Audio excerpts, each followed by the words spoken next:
Warm the edge and make sure it's fully lined up. So when you look down at the edge of the blade, you shouldn't be able to see anything looking back at you.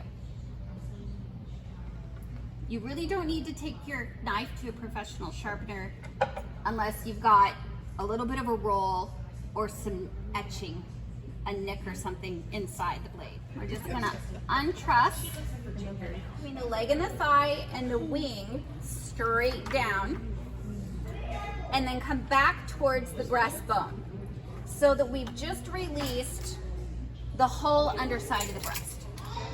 So now we're stable enough, we can start portioning perfect slices down the breast to serve.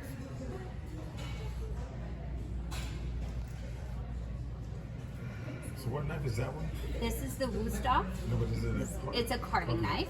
So you're not going to be able to stab it down into the turkey the same way.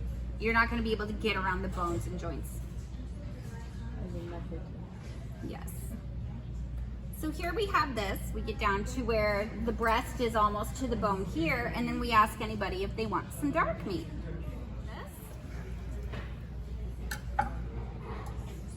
And then we're just going to slice right through. Yes.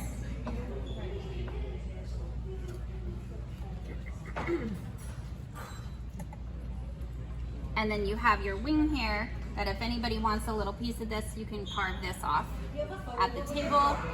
Or in my house, that becomes the piece my husband wants on his plate.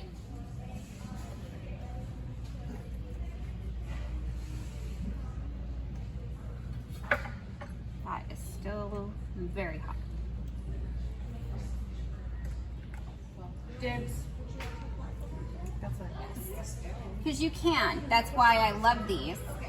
Just pop that. Because when you're putting it on a platter, you don't want to slice it thinly like this. This has all of this exposed against the grain cut. It's going to lose moisture very quickly.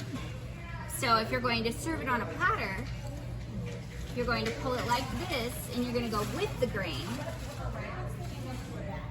at a bias. So you're still cutting against the grain, but you're getting slices that are going to retain their moisture better and are a little bit thicker and actually give you just the same number of portions as if you sliced it down the breast on the bone.